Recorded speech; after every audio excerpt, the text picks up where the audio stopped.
안녕하세요. 이제 40 중반으로 딸아이 하나를 혼자 키우는 돌싱녀예요.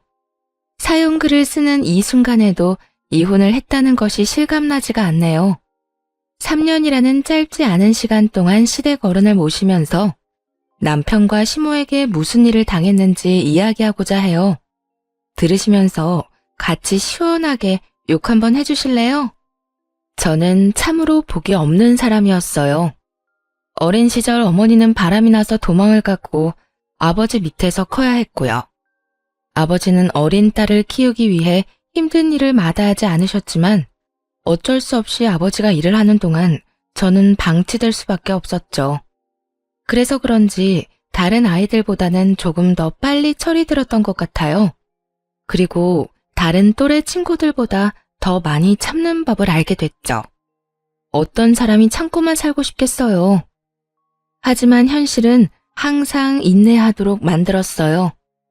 키워주신 아버지조차도 결혼하기 직전에 돌아가셨거든요. 그러니 결혼할 때는 부모님이 두 분 다 계시지 않았던 거죠. 부모님 안 계신다고 힘들어하지 마. 내가 다 맞춰줄 거야. 우리 서로에게 도움이 되는 부부가 되자. 그리고 우리 부모님도 당신을 딸처럼 잘 대해줄 거야. 남편의 그 말을 들으면서 마치 환상에 빠진 기분이었어요. 그런 자상한 남편에게 마음이 혹해서 결혼한 것이기도 하고요. 부모도 없고 이제 막 대학을 졸업한 여자애는 코앞의 일만으로도 바빴거든요. 그러니 옆에서 저런 말을 해주는 존재가 너무도 크게 다가왔죠. 그렇게 결혼을 했네요. 하지만 좋았던 건 아이가 중학교에 들어갈 때까지였어요. 그때까지만 생각했을 땐 어떻게 보면 이상적인 결혼 생활이라고도 할 수 있었죠. 하지만 그 뒤에 문제가 생겼어요. 예, 너희 시아버지 많이 아파서 병원에 입원하셔야 돼. 나도 이제 나이가 들어서 힘도 못 쓰고 네 남편도 일하느라 바쁘니 우리 집에 너 말고는 시아버지 봐줄 사람이 없구나. 시모의 말에 고개를 끄덕였어요. 시부는 결혼 초에도 무척이나 잘해주셨고 딸에게도 참 좋은 할아버지였거든요. 병간호는 힘들겠지만 그런 분을 위해서는 견딜 수 있다고 생각했어요. 네, 어머님. 제가 틈틈이 시간 내서 아버님 간병하러 올게요. 그런 결정을 남편도 좋아해줬어요. 여보, 너무 고마워. 그래도 당신이 힘들면 안 해도 돼. 나 그런 거 시키려고 당신하고 결혼한 거 아니야. 알지? 시부 간병하는 거야 솔직히 그렇게 힘들다고 느껴본 적은 없어요.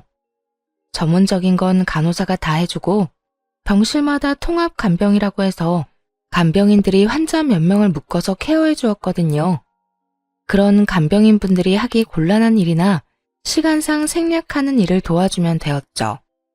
그래서 정말로 간병인 노릇은 큰 힘이 들진 않았어요. 시부의 말벗 정도를 하고 맛있는 걸 사드리는 그런 시간이 다였죠.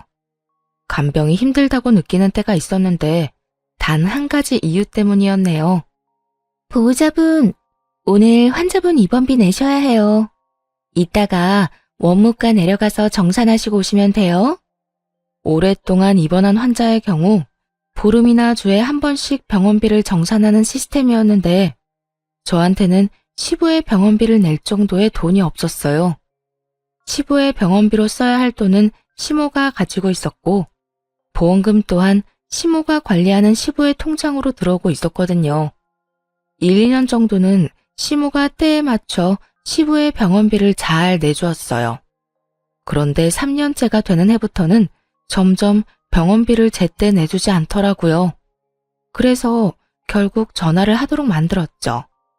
어머님, 아버님 병원비 내야 할 때가 돼서요. 간호사가 와서 이야기하는데 어머님이 병원으로 돈을 좀 붙여주시거나 직접 오셔서 계산해 주시면 될 것 같아요. 또 돈 얘기야? 예.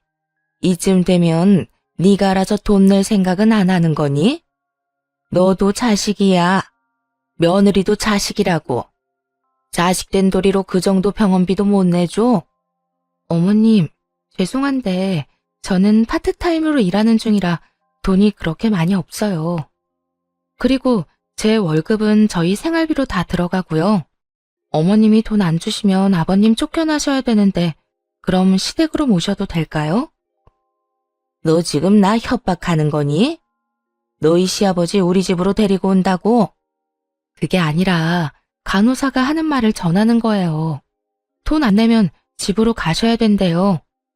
아니, 간호사가 얘기하고 말 것도 없이 병원비를 안 내면 돌아가야 하는 게 당연하잖아요. 그렇게 말하자 시모가 잠시 멈칫하더니 알겠다고 이야기하더군요. 그렇게 겨우겨우 돈을 받아냈어요. 화가 나고 짜증스러웠던 건 그 돈이 원래는 시부의 연금과 보험금이라는 거예요. 그런데 항상 시모는 병원비는 뒷전이었고 그걸 유흥비로 탕진하기 바쁘더라고요. 그렇게 몇 번이나 시모와 입씨름을 해서 병원비를 받아내곤 했는데 3년을 꽉 채워갈 때쯤에는 그마저도 내주지 않더라고요. 전화할 때마다 시모가 하는 말은 정말 돈이 없다. 보험금도 이제 다 떨어졌다. 그것뿐이었어요. 사실 보험금이 떨어질 일은 없죠. 실손 보험이 있는데 그건 병원비에서 자기 부담금을 제하고 나오는 거잖아요. 그것마저 안 나온다는 건 말이 되지 않았어요. 그렇다고 혼자 이 문제를 해결할 수 있는 것도 아니었죠. 그래서 남편에게 말하기로 했어요. 여보, 어머님이 아버님 병원비를 안 주셔. 그래서 지금 병원비가 밀려서 힘든 상황이야. 당신이 어머님한테 이야기 좀 해주면 안 돼? 여보, 나 요새 진짜 바쁘고 힘들어. 이런 것까지 부탁받는 거 너무 힘들다고. 그런 거 그냥 당신이 알아서 하면 안 돼? 엄마한테 얘기하는 게 뭐가 그렇게 힘들어? 힘든 게 아니야. 어머님이 돈을 안 주신다니까? 작정하고 안 주시는데 나더러 어떻게 하라고? 엄마가 안 주신 데는 이유가 있겠지? 그걸 나한테 이야기하지 말고 엄마랑 얘기하라고. 남편과는 대화가 아예 통하지 않더군요. 남편은 시모에게 나름의 이유가 있어서 돈을 주지 않았다고만 생각하더라고요. 그런데 아무리 그렇다고 하더라도 시부의 돈을 가진 건 시모잖아요.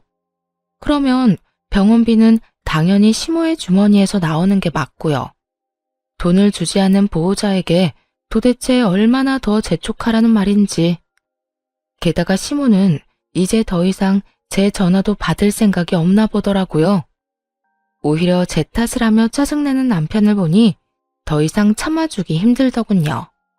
그래서 남편과 말로 싸우는 짓은 하지 않기로 했어요. 그냥 이 상황을 남편에게 고스란히 떠넘기기로 결정했죠. 그렇게 결심하고 남편과 싸운 다음 날 바로 병원으로 갔습니다. 시부의 가족관계 증명서를 가지고요. 그리고 병원의 원무과의 주 보호자를 바꿔달라고 말했죠. 네, 여기 이 환자분 주 보호자가 지금 저로 되어 있는데 저는 며느리고요.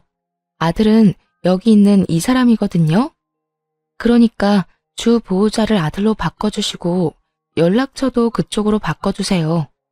앞으로 저희 남편이 아버님 상황에 대해서 다 책임질 예정이라서요. 원무과 직원은 아주 친절하게 그렇게 하겠다며 바꿔주었어요. 가족관계 증명서에 떡하니 아들이라고 나와 있으니 그 사람들도 다른 말할 거 없이 등록해줬죠.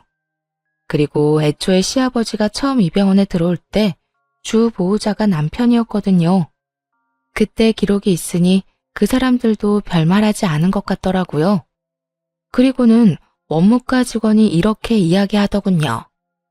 그런데 지금 그 환자분 2달치 입원비가 아직 미정산됐던데 혹시 확인하셨나요? 아, 그거 말인데요. 주 보호자인 아들한테 연락하시면 돼요. 저희 남편이 알아서 할 거예요. 원무과 직원은 알겠다며 웃으며 대답하더라고요. 그렇게 홀가분한 마음으로 시부 병실로 향했죠. 30분쯤 지났을까요? 남편의 전화번호로 전화가 계속 오더군요. 하지만 일부러 전화를 받지 않았어요. 뭐라고 할지 훤했죠. 시모와 이야기하라고 말할 게 뻔하잖아요. 한참이나 전화를 받지 않자 더 이상 연락하지 않더군요. 그런데 1시간 반쯤 뒤에 시부 병실 문이 벌컥 열리더니 남편이 들어왔어요. 당신, 잠깐 나 좀 봐. 나랑 이야기 좀 해. 무슨 이야기? 나 아버님 간병해야 돼서 지금 당장은 나가기 힘든데. 시부와 함께 있는 모습을 본 남편놈은 막무가내로 뭐라고 하진 않더군요. 하긴 자기 아버지 돌보는 마누라한테 그런 식으로 말할 수는 없었겠죠. 그럼 빨리 정리하고 나와봐. 그 말을 듣고도 최대한 느적거리다가 시부에게 잠깐 나갔다 오겠다고 얘기하고 남편과 함께 밖으로 향했어요. 나가자마자 남편은 쌩 난리를 치더군요. 당신 미쳤어? 내가 할 일이 얼마나 많은데 왜 날 주 보호자로 넣어놨어? 내가 아버지 돈 갖고 있는 것도 아니잖아. 아버지 돈 갖고 있는 건 어머니인데 왜 나한테 이 난리야? 그래, 어머님이 아버님 돈 갖고 있는 거 나도 알아. 그런데 주 보호자는 당신이어야 마땅하잖아. 당신이 아버님 아들인데 피가 이어진 사람이 보호자지. 피도 안 이어진 내가 무슨 보호자야? 나 당신 아버님에 대해서 결정할 수 있는 권리라고는 아무것도 없어. 당신한테 권리가 없더라도 엄마한테 얘기해서 말하면 되잖아. 내 연락은 이제 더 이상 받지도 않는 어머님 말하는 거야? 어머님이 연락이 됐으면 내가 어머님한테 전화하지 당신한테 연락했겠어? 생각이라는 걸 좀 해. 내가 왜 당신한테 얘기했겠냐고. 그건 내가 엄마한테 말해둘게. 당신 전화 무시하지 말라고. 그런데 2달 병원비가 도대체 얼만데 나한테 이러는 건데? 당신이 원무과 가서 직접 확인하고 와. 직접 돈 내주면 더 좋고.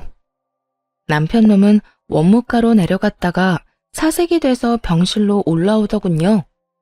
금액이 자기 생각보다 상당했던 거죠. 시부의 치료에는 보험이 되지 않는 비급여 항목의 약이나 처방이 포함돼서 생각보다 입원비가 많이 나오는 편이었어요. 무슨 2달 입원비가 저렇게 비싸? 여태까지 저렇게 비싼 돈 낸 거야? 평균적인 병원비라고 생각하는데 사실 그것도 다 실손보험이랑 나오잖아. 근데 어머님이 그 돈을 안 주신다고. 이제 어머님한테 전화할 생각이 들어?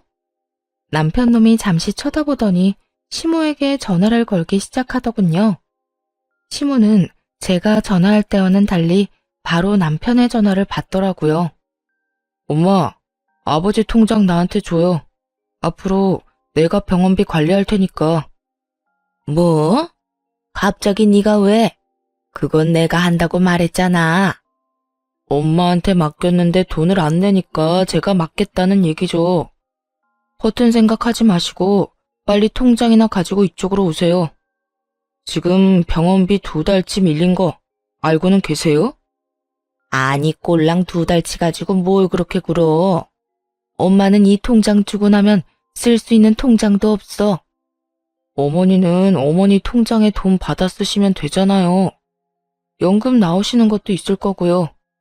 아버지 통장에 있는 돈은 아버지 병원비로 들어가야 되는 돈이에요. 시모는 남편의 말에도 통장을 가지고 올 생각을 하지 않더군요.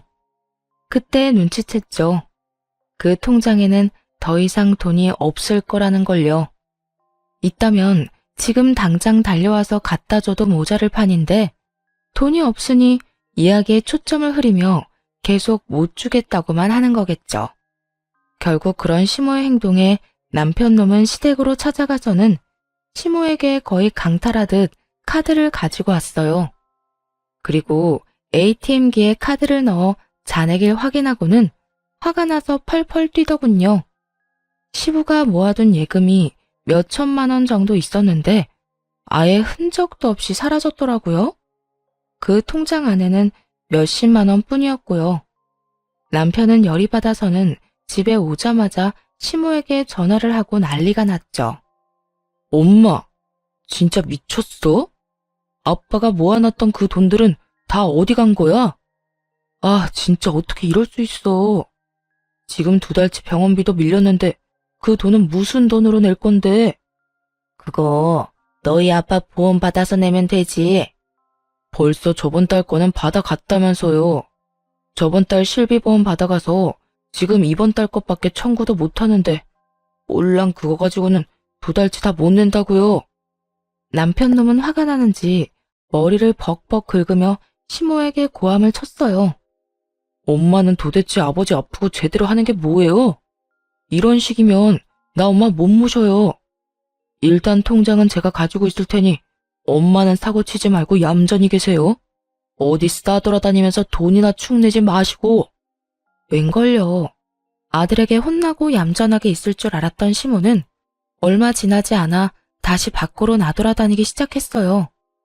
예쁘게 치장까지 하고 시부의 다른 신용카드를 들고 말이죠. 그래도 이번에는 직접적으로 시부의 병원비에 영향을 주는 건 아니었기에 그러려니 했어요. 하지만 시모는 이내 넘지 말아야 할 선까지 넘더군요. 온 동네에 소문이 파다하게 났더라고요. 시모가 아픈 시부 놔두고 다른 남자랑 바람을 핀다는 소문이요. 그 소문은 진위를 확인할 필요도 없을 만큼 증인과 증거가 충분했고요. 시부가 아픈 지 4년째 되던 해였는데 진실을 알고 나서도 시부에게는 차마 알리지 못하겠더군요. 하지만 그땐 몰랐죠. 정작 시부는 모든 것을 눈치채고 있었다는 걸요. 그런데 더 열받는 건 또 다른 이유가 있었어요. 시모가 저런 상황이면 남편이라도 자주 와서 시부에게 얼굴도 보여주고 말동무도 해주면 좋은데 남편마저도 시부 병문안을 안 오더군요. 죽어가는 처지에 아내와 아들이 오지 않아 서글픈 시부를 달래는 것은 언제나 저의 몫이었어요. 아버님, 다들 바쁜가 봐요. 저랑만 계시는 게 서운하신 건 아니시죠? 일부러 농담 삼아 그런 말을 건네곤 했죠. 이렇게 긴 시간 동안 시부의 수발을 들 수 있었던 건 결혼할 때 보여준 시부의 마음 때문이었어요. 결혼 당시 하나 남은 부모님마저 잃고는 집이 무척 어려웠거든요. 그때 도움을 준 사람이 시부였고요. 경제적인 도움도 그렇지만 시부는 정신적으로도 많은 지탱이 되어주셨죠. 그래서 솔직히 은혜를 갚는다는 생각으로 간병하는 마음이 컸네요. 간병하는 만큼 병이 낫는다면 좋겠지만 오히려 시부의 병은 더욱 나빠지기만 했어요. 그렇게 시간은 훌쩍 흘러 11월이 되었죠. 여보, 다음 주 금요일에 아버님 항암치료 있는 거 알지? 그거 잊지 말고 당신이 다녀와줘. 갑자기 왜? 나 바빠. 당신이 여태껏 잘하다가 왜 갑자기? 남편 놈의 말에 벌써 상처받고 말았어요. 그날은 친정 아버지 기일이었거든요. 아무것도 없이 한 결혼이라 혹여나 안 좋은 소리라도 나올까봐 친정 아버지 제사도 제대로 못 지낸 지 벌써 10년이 넘었죠. 그렇다고는 해도 마누라 하나뿐인 가족 기일을 잊고 있었다는 게 서운하지 않을 리가 없잖아요. 절로 말투가 뾰족해지더라고요. 그날 아버지 기일이야. 납골당 다녀올 건데 같이 갈 거야?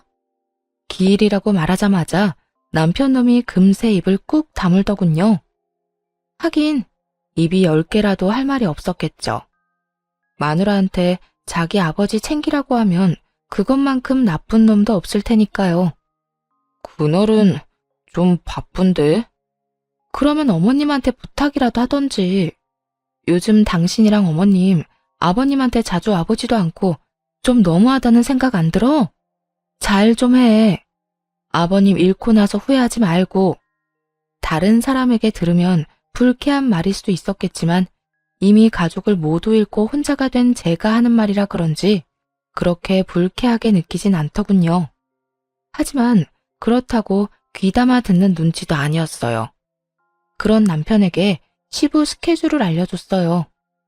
항암치료 때문에 지금 있는 요양병원에는 퇴원 수속받고 아버님 암 치료하는 곳에 입원하셔야 해.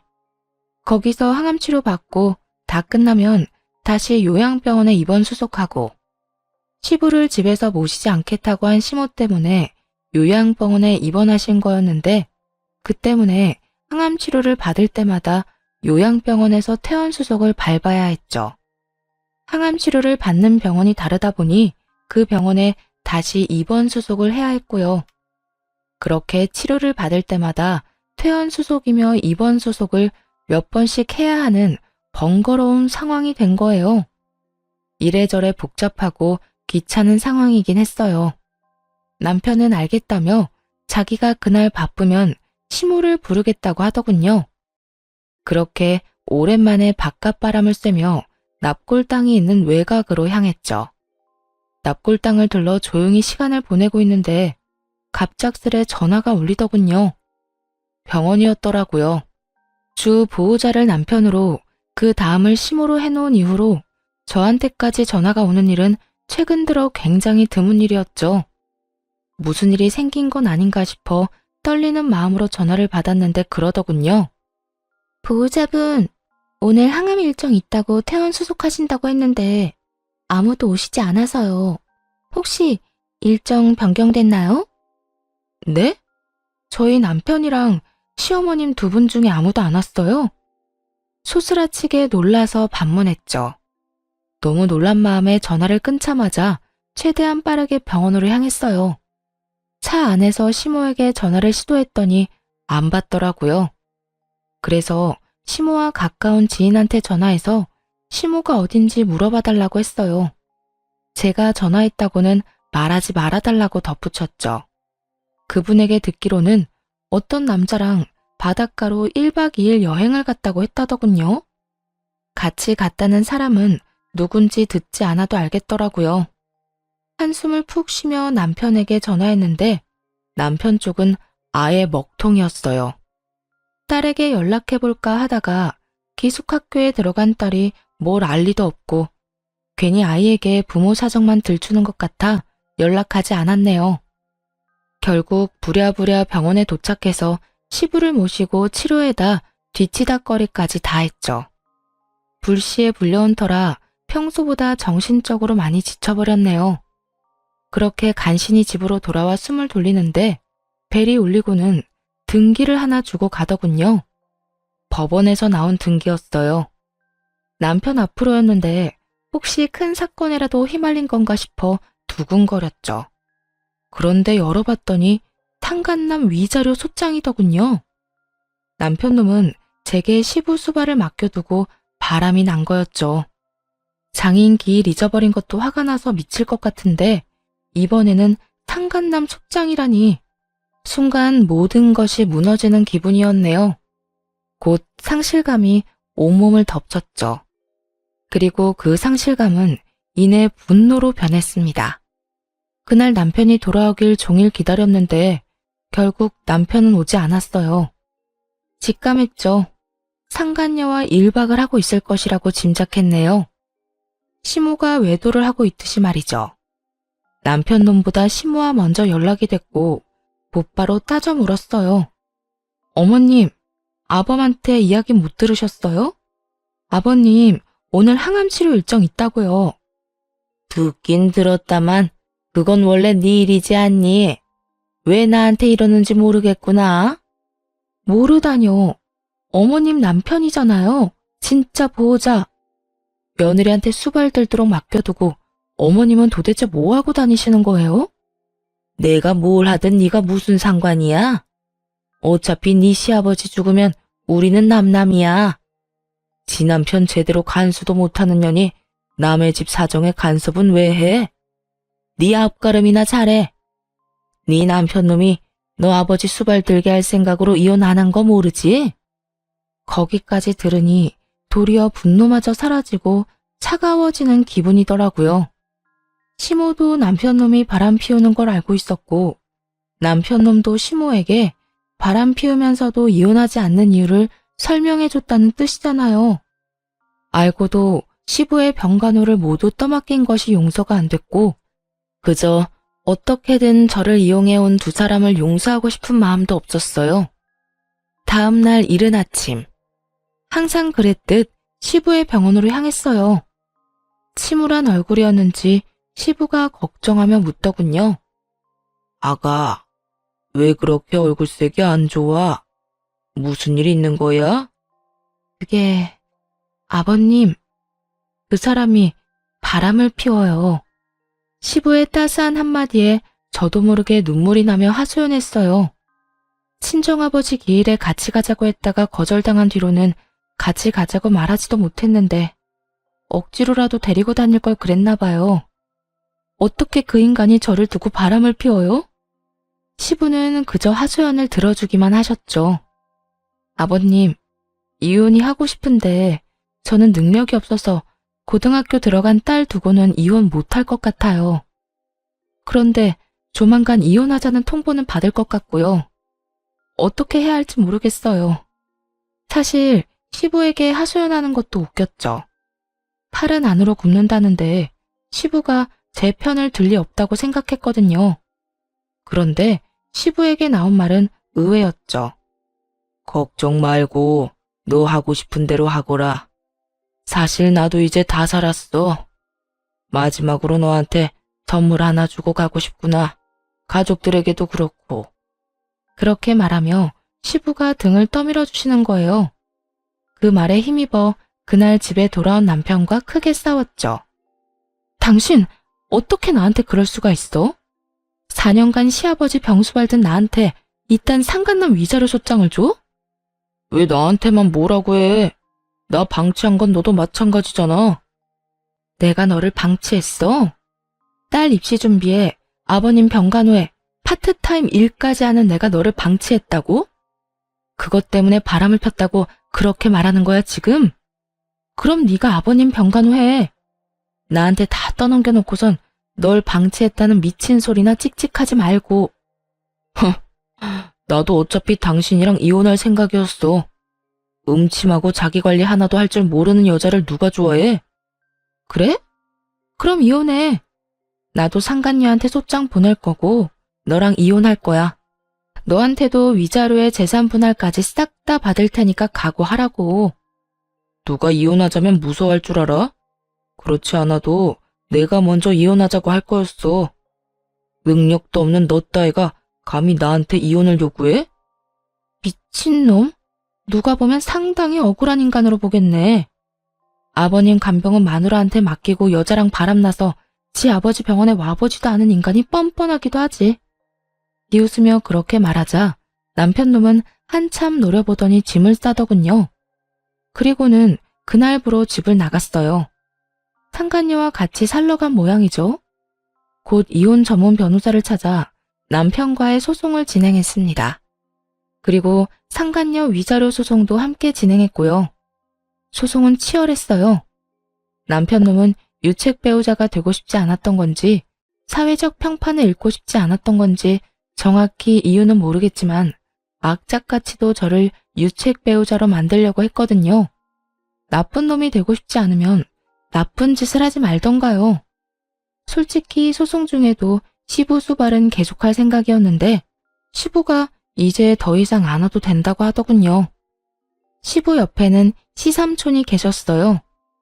시모와 남편보다 더 자주 시부를 찾아온 분이 이분이었거든요. 항상 올 때마다 고생이 많다고 힘들 때 부르라고 하셨던 분인데 이제 그분이 시부를 모신다고 했어요. 그렇게 소송이 시작되고 몇 달 뒤에 시부가 세상을 떠났습니다. 시부가 돌아가시니 허망하더군요. 아무리 이혼 소송 중이라고는 해도 전 그분 며느리였고 시부의 도움도 많이 받았으니까요. 시삼촌이 마지막으로 부탁하더군요. 장례식을 같이 치러줄 수 있냐고요. 형님 아플 때 한 번도 찾아오지 않은 저 인간들이 장례식에 관심이나 있겠소? 그저 떨어질 콩고물에나 관심이 있겠지. 시부 말 그대로 두 사람 다 장례식에는 관심도 없고 장례식 내내 슬퍼하는 기색도 없이 폰만 만지고 있더군요. 그걸 지켜보던 시삼촌도 묻은 표정으로 한숨만 푹푹 내쉬었고요. 그것만으로도 참 못 볼 꼴이건만 진짜 진상짓은 그 뒤에 일어났어요. 소송 기간 동안 집을 나가 상간녀와 함께 살고 있던 남편놈이 집으로 쳐들어온 거죠. 그것도 상간녀를 데리고 말이죠. 이혼 소송 중인데 어차피 아버지도 돌아가셨고 이제 이 집에서 나가줬으면 좋겠는데. 남편놈의 싸가지 없는 말투도 짜증났지만 상간녀의 눈빛은 더 짜증났어요. 마치 집안의 물건을 계산하는 듯한 그 눈. 그리고 상간녀임에도 마치 자기가 우위에 있는 듯한 표정이 진짜 열받더라고요. 당신이 뭔데 이 집에서 나가라는 거야? 아직 이혼 판결 나지도 않았거든? 당신이 이 집 어쩔 줄 알고. 난 이혼 판결 전엔 안 나가. 아침부터 고성을 내지르며 거친 말을 주고받자 딸아이 방문이 열렸어요. 애가 나와서는 남편놈과 상간녀를 그대로 보고 말았죠. 원래라면 기숙학교에 다니고 있어야 하는데 방학이라 집에 와 있었거든요. 망할 남편놈은 딸아이를 신경 쓸 정신머리조차 없더군요. 하긴 이혼 소송 중에 상간녀가 애가 곧 어른이니 그냥 양육비 주고 애 엄마한테 주라고 했었거든요. 그러니 애가 상처받든 어쩌든 자기 할 바는 아니라 생각한 모양이었어요. 딸아이는 남편놈과 상간녀가 같이 있는 모습을 보고는 다시 방 안으로 들어가며 문을 쾅 닫더라고요. 딸한테 참 좋은 꼴 보이네. 이젠 부끄럼도 없어? 이 집에서 나가라는 건 네 자식도 내쫓는다는 거지? 딸은 곧 기숙학교 들어가잖아. 곧이지. 지금은 아니잖아.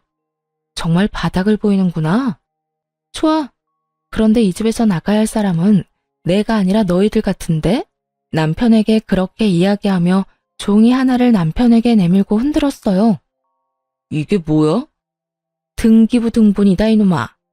이 집이 네 집이라고? 벌써 1년도 더 전부터 내 집이었어.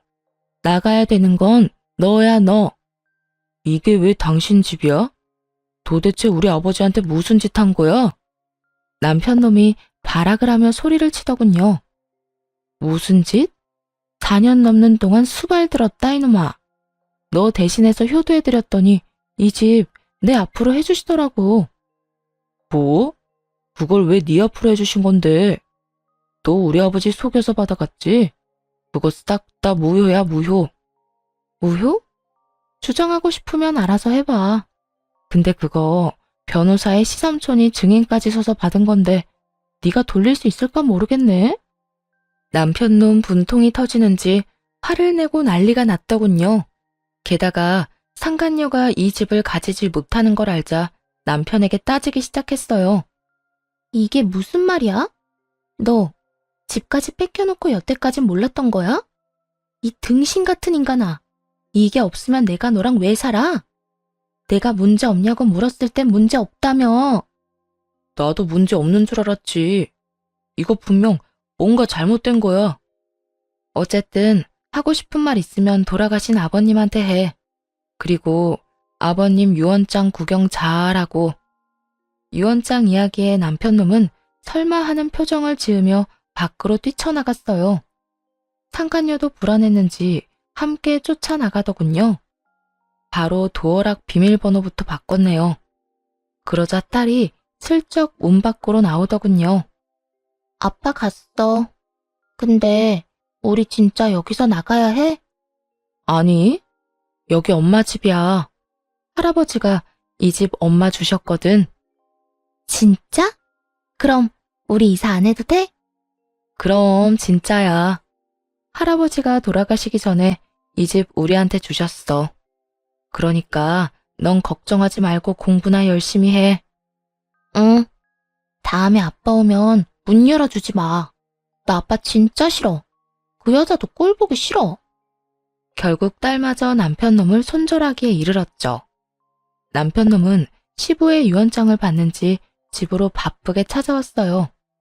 문을 열려고 했지만 도어락 비밀번호가 바뀌어서 열리지 않자 소리치더라고요. 하지만 제 집에 드리고 싶은 마음은 눈꽃만큼도 없었죠. 집 앞 커피숍에 가 있으라고 하고 그쪽으로 갔더니 남편놈은 상간녀와 함께였어요.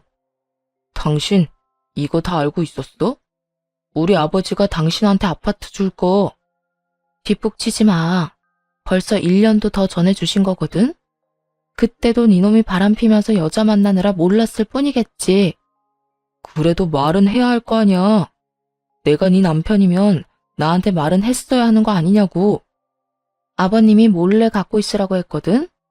당신한테는 물려줄 거 따로 있다고 말이지. 그래서 받았어? 아버님이 선물 하나 주신다고 하던데. 당신이랑 당신 어머니한테. 남편놈이 머리를 벅벅 긁더니 한숨만 푹푹 쉬더군요. 사실 알고 있었어요. 시부와 시삼촌이 남편과 시모를 괘씸하게 생각하고는 둘에겐 한 푼도 남기지 않겠다고 이야기하신걸요. 하지만 그때 이미 남편과 이혼을 결심한 뒤였기 때문에 일부러 그 이야기를 남편에게 알려주지 않았죠. 시부가 제게 준 재산은 유류분 반환 청구도 안 되는 모양이었어요. 며느리는 가족이 아니기에 제3자로 들어가서 소유권이 이전된 지 1년이 지나면 그 재산은 돌려받지 못한다고 들었거든요. 게다가 시부가 그 재산은 며느리가 자신의 수발을 튼 대가로 손녀와 함께 잘 살길 바라는 마음에 준 거라고 명시해놔서 건들기도 쉽지 않았죠. 왜 삼촌이 우리 아버지 집에 공동명의로 되어 있냐고. 그것도 당신 알고 있었어? 아버지가 삼촌한테 돈 빌리고 못 갚아서 공동명의로 해줬다는데 아니 왜 돈을 빌렸냐고. 그 얘기를 할 때 옆에 있었으니 알고 있었지만 모른 척했죠. 나야 모르지. 묻고 싶으면 삼촌한테 여쭤보지 그랬어. 그리고 세 사람이서 집 나누면 되는 거 아니야? 그게 그렇게 쉬운 일이 아니라고. 지금 그 집 지분의 절반이 삼촌 거고 엄마랑 나는 나머지 절반에서 반씩 나눠야 하는데 그래봐야 나한테 돌아오는 돈이 1억도 안 된단 말이야. 남편이 걱정하는 건 그거였어요. 재산이 줄어들 거라고는 상상도 못한 거죠. 시부가 죽자마자 집에 쳐들어온 것도 이 집에서 상간녀랑 같이 살 생각 때문이었고요. 상간남 소장이 날라온 것을 보면 상간녀 쪽 남편도 두 사람 관계를 알고 이혼을 진행했다는 뜻이겠죠. 상황이 이렇게 됐으니까 일단 당신도 다른 데서 지낼 곳 좀 알아보고. 미쳤어? 내가 아무것도 없는 인간이랑 붙어먹게? 와, 네가 지금 집도 없으면서 나랑 계속 관계 유지할 수 있을 것 같아? 너 따위가? 나랑? 내가 왜 너 같은 중요한 남자랑 만나줬는데? 상간녀가 순간 남편 놈에게 버럭하더군요. 그게 무슨 소리야? 너 나 사랑한다며. 이혼까지 해놓고 지금 와서 무슨. 그거야. 네가 집이 있을 때 이야기고. 집도 없는 거지 신세에 지금 나 같은 젊은 여자를 만나는 건 욕심이 지나친 거지. 너 때문에 불륜녀 딱지 붙었는데 이제 어떡할 거야? 이야기를 듣는데 재밌더라고요. 남편에게 집이 없다는 이야기를 듣자마자 태도를 싹 바꿔 소리 지르는 상간녀를 보는 건 정말 꿀맛 같았어요.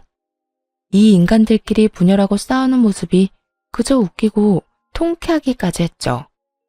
야, 지금 너만 문제인 줄 알아? 이 집 못 팔아서 돈 한 푼 없으면 당장 네 남편이 건 소송 위자료도 못 준다고. 그것도 네가 줄 건 아니었잖아.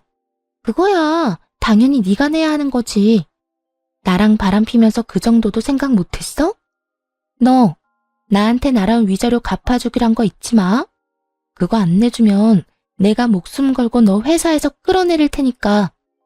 상간녀는 돈 없는 남편놈에게 상간녀 소송 위자료를 받을 수 있을까 걱정하고 있더라고요. 서로를 탓하는 두 사람을 보니 너무 기분이 좋았어요. 그리고 이 상황에 마침표를 찍듯 바로 다음날 이혼 판결이 났죠. 솔직히 이혼 판결을 받자마자 속이 다 시원했어요.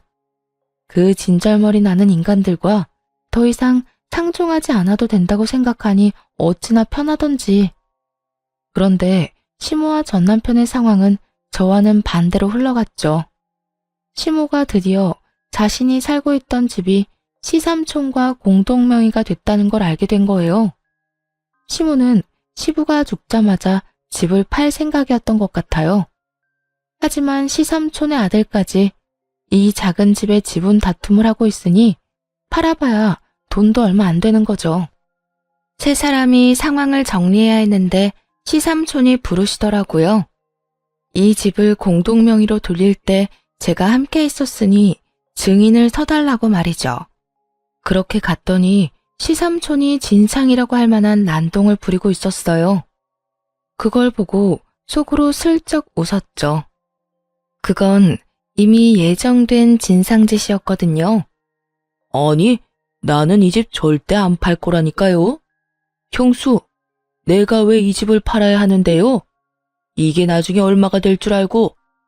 아니, 도련님, 이거 올라봐야 얼마 오르지도 않아요. 그러면 팔 생각 없으면 제가 여기서 살아도 되나요? 사는 건 상관없죠.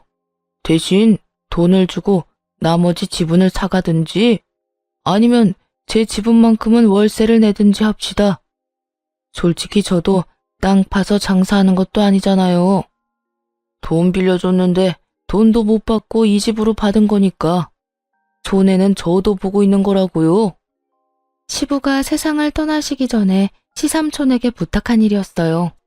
아픈 아버지 남편을 찾아오지도 않는 괘씸한 인간들에게 진상짓 좀 해달라고요. 시삼촌 연기가 아주 대단하더군요. 두 사람이 쩔쩔매는 꼴이 너무 재밌었네요.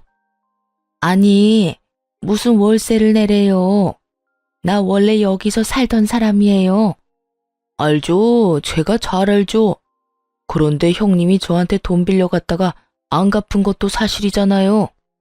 그럼 형수가 형님이 빌린 돈 갚아주고 편하게 사시던가. 잠깐만요. 엄마, 이 집 지분 중에 제 지분도 있어요.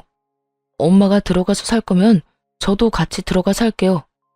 이혼하고 저 지금 갈 곳도 없어서 숙박업소 전전하고 있거든요. 그건 네 사정이지. 여기서 살 거면 월세 내든지 삼촌한테 돈 갚든지 둘 중 하나는 해야 해. 네가 돈 만들어낼 거야? 결론이 나지 않고 평행선을 달리던 세 사람의 대화는 시삼촌에 의해 끝났어요. 그러면 제가 돈을 두 사람에게 나눠줄 테니까 그 돈을 받고 이 집 지분 저한테 주세요. 그러면 저는 집 안 팔아도 되고 두 사람은 돈 생기고 됐죠? 그러면서 시삼촌이 제시한 건 공시지가로 계산한 시모와 전남편 지분이었죠. 너무 적다며 난리치는 두 사람에게 시삼촌은 이게 싫으면 시부가 빌려간 돈을 모조리 갚으라고 했고요. 둘이서 1억을 만드는 건 못하겠다 싶었나 봐요. 돈을 덜 받더라도 시삼촌에게 그 집의 소유권을 넘기고 지분에 따른 돈을 받는 것에 만족하기로 한 거죠. 그렇게 전남편과 시모는 각각 7천만 원 정도의 돈을 받아갔네요. 그렇지만 그 돈이 시모에게는 또 다른 시련의 시작이었어요. 시모가 돈을 받아가고 난 뒤 얼마 지나지 않아 미친 사람처럼 길거리를 헤매는 시모를 보게 됐으니까요. 이곳도 그리 큰 도시는 아니어서 몇 군데 번화한 곳에선 아는 사람을 자주 마주치곤 했거든요. 생활권이 겹치는 것도 아니었는데도 본 것만 몇 번인지 몰라요. 시모가 귀신 같은 몰골로 돌아다니는 걸 보고 도대체 왜 저러는지 궁금해 알아보고는 진짜 폭소를 터뜨렸네요. 시부가 살아있을 때부터 외도를 저지르던 상대는 시모가 7천만 원밖에 받지 못했다고 하니 위로하면서 그랬나 봐요. 일단 그 시삼촌에게 돈을 받으면 자기한테 맡기라고 말이죠. 자기 명의 전셋집이 있는데 그 전세금을 올려달라고 할 테니까 그 돈을 보태서 같이 살자고 꼬셨던 모양이에요. 시모는 거기에 또 좋아라 하며 홀랑 넘어가서는 시삼촌에게 받은 7천만 원을 다 건넸다고 해요. 그렇게 이삿짐을 다 챙겨서 그 외도남이 말한 집으로 갔는데 이미 그 돈을 들고 날라버리고 그 집에는 다른 사람이 살고 있었다고 하더라고요. 그러니까 시모는 시부 유산으로 받은 7천만 원도 날리고 외도남도 잃은 거죠. 그래서 정신 나간 사람처럼 이 동네 저 동네 돌아다니며 그 외도남을 찾고 있었던 거고요. 그런데 생각 외로 빨리 찾았다고 하긴 하더라고요. 같이 마트에서 일하던 캐셔 이모로부터 들은 이야기네요. 어머 세댁, 그 이야기 들었어? 세댁 괴롭히면서 남자나 만나고 돌아다니던 자기 전 시어머니. 얼마 전에 이 앞에서 아주 난리 났었어. 무슨 일 있었어요? 무슨 일이 있고 말고. 세상에 사기당했다면서 외도남 찾고 다니더니 마트에서 딱 마주쳤지 뭐야. 새댁 시어머니가 돈 다 어쨌냐고 따지니까 남자가 이미 다 쓰고 없다고. 이제 와서 그 돈 왜 찾냐면서 오히려 당당하더라. 참, 자기랑 똑같은 인간하고 만나서는 결국 신세 망친 전 시모 소식을 들으며 피식 웃음이 나더군요. 그 외도남, 새댁 시어머니보다는 좀 많이 어려 보이던데 말은 아주 매섭게 하더라고. 뭐라고 했더라? 늙은 할망구 돈 좀 있어 보여서 만나줬는데 쥐뿔도 없는 맹탕이었다고 비꼬면서 그 돈 젊은 남자 데리고 논 위자료라고 생각하라고 쏘아붙이더라고. 막 그렇게 이야기하는데 둘이서 멱살을 잡고 아주 난리가 났었어. 시부 죽고 나면 남남이라며 막말하던 시모가 결국 상간남에게 버림받은 걸 보니 어찌나 속이 후련하던지요. 이제 미련이라고는 눈꼽만큼도 없이 다 사그라들었죠. 그렇게 며칠 지나고 집으로 전 남편 놈이 찾아왔어요. 애를 보러 왔다는 핑계로 찾아와서는 애한테 개소리를 짓거리더군요. 딸도 엄마랑 아빠랑 이혼한 거 참 힘들지? 예민한 시기에 엄마 아빠가 너 힘들게 해서 미안해. 그래서 말인데 엄마랑 아빠랑 다시 잘 만날 수 있도록 우리 딸이 도와주면 안 될까? 이딴 소리나 하는 걸 보니 아직도 정신을 못 차렸다 싶었어요. 아빠, 미안한데 아빠가 화장 떡칠한 젊은 아줌마 데려와서 우리더러 나가라고 했을 때 나는 아빠한테 정 다 떨어졌어. 솔직하게 말하면 더럽고 불쾌해. 아빠가 다른 여자 만나는 거 내 눈으로 직접 봤고 난 아빠랑 같이 살고 싶은 마음 전혀 없어. 결국 딸의 혹독한 소리에 전 남편 놈은 대화를 더 이상 이어가지 못했고 곧 타깃을 바꿨는지 저에게 치근거리기 시작했어요. 여보, 내가 정말로 잘못했어. 딸한테도 100번 1000번 내가 잘못했고 나 정말 당신이 얼마나 소중한 존재인지 알게 됐어.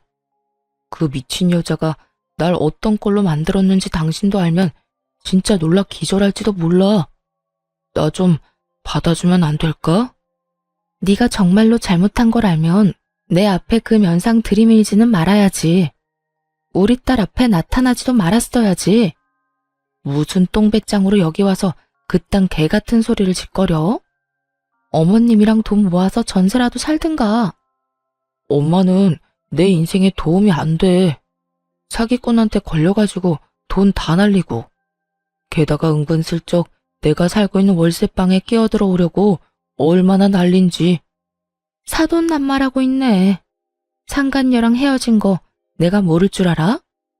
게다가 너 상간남 위자료도 내야 하고 이혼 위자료도 내야 하잖아. 너야말로 다 날려놓고는. 그러고도 그년이랑 죽고 못 살아서 나랑 헤어지고 둘이 살 생각이었잖아. 그 여자, 그건 진짜 정신 나간 여자야. 내가 돈이 없는 것도 아니고 집이 없기로서니 그 생난리를 치더라니까. 상간녀 위자료 비용 안 내준다고 회사에 소문을 다 냈더라고. 그것도 나를 천하의 몹쓸 인간으로 만들고 자기는 완전 사기당한 여자처럼 만들어서. 상간녀도 대단하더군요. 남편이 별로 가진 게 없다는 걸 알게 되자 바로 손절하고 자기한테 유리하도록 상황을 만들어서 내친 모양이었어요. 물귀신 작전으로 전 남편 놈을 나락으로 가게 만든 것이었죠. 전 남편 놈이 잃은 게 사랑과 돈, 가족만이 아니었더라고요. 그 상간녀 때문에 직장까지 잃었다는 말을 듣고 참 쯧쯧하는 혀차는 소리가 절로 나오더군요. 두 사람 다 자기가 뿌린 씨앗, 자기가 거둔 거였죠. 딸은 아빠와 만나고 싶지도 않다고 하더군요. 하긴 엄마가 바람피운 아빠에게 어떤 취급을 받는지 본 아이가 아빠를 좋아할 리는 없겠지만요. 이래저래 많은 걸 잃은 전 남편과 시무를 보며 깨달은 게 있어요. 자기가 한 일은 다 자기에게 되돌아온다는 그 당연한 진리 말이에요. 요즘에는 홀가분한 마음으로 기분 좋게 하루하루를 보내고 있네요. 글 읽는 여러분들도 즐겁게 하루를 보내시길 바래요. 읽어주셔서 감사합니다.